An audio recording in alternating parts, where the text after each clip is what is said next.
Yan guys, ngayon lang hinakot yung mga bida-bida, mga items oh. Laging late na naman to sa business. Late na naman. Hindi ko na-videohan kanina kasi nga busy kami. Nagkasama akong tumulong kasi ang katulong niya andon, natulong sa sugo. Alright. Oh. Ang kasama mo natulong sa sugo. Wala naman ko sinasabing natulong ka sa sugo. May sinabi na ba ako? Ang sinabi ko ang kasama mo natulong sa sugo kasi nga late na naman yung business mo, laging late. Salit na pupuntahan bukas sa Makalawa, tapos kinabukasan uli, laging overwhelming na naman sa trabaho, pero laging late sa actual. Alright, nako po. And guys, ayan o, pag negosyanteng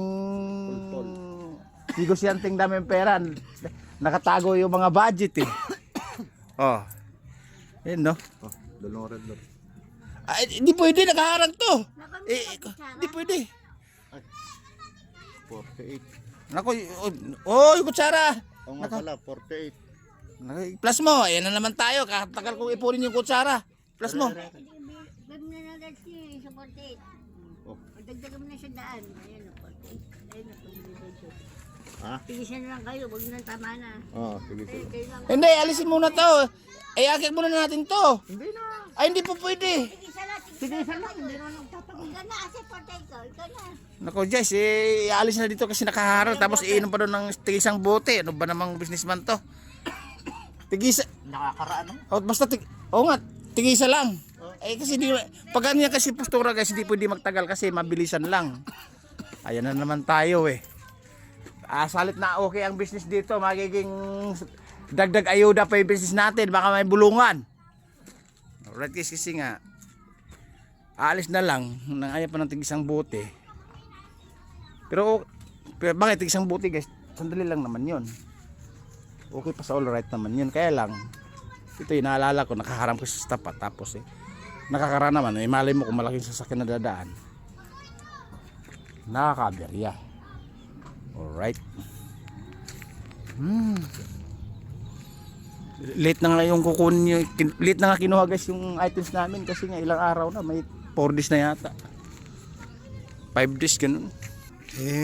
Magkakarga kami sana ngayon sana ng karton guys. Itong dami na kasi nga stocks eh. Kaso dumating naman yung buyer ng items namin ng plastic. Mukhang mag-alangan kami bumiyahe ngayon dahil nakuha na nga. Kumbaga may budget na kahit papaano. Kung hindi magkakarga sana kami ng mga plastic eh. Truly, ang dalawang sidecar, dalawang motor ang gagamitin. Kaso nga lang, nang ayan ng uminom bago umalis tong kumukuha ng items namin. Ito. Kasi ayaw ko iniisip na nakahahamba lang din eh. Alright. Guys, natuloy nga ito pada. May tupada din dito tayo, malamig. Baka mamaya babasa pa yan eh. Ganyan ka lang ganyan, huwag ka lang ganyan. Ano ba? Baka mamaya nanonood dito sa cellphone. Hindi sila nanonood pag tulog. Alright guys, bababa ko muna kasi nga natuloy ang tigsang buti bago umalis. Kasi yun yung happening niya sa buhay. Para ibig sabihin ay nababawasan yung nakatago doon sa may sinturon. 40 na yan ha. Alright. Tama na to. Babo, guys, tama nga lang yun. Tama na pag may tama. Alright. Sige na. Babo. Woo.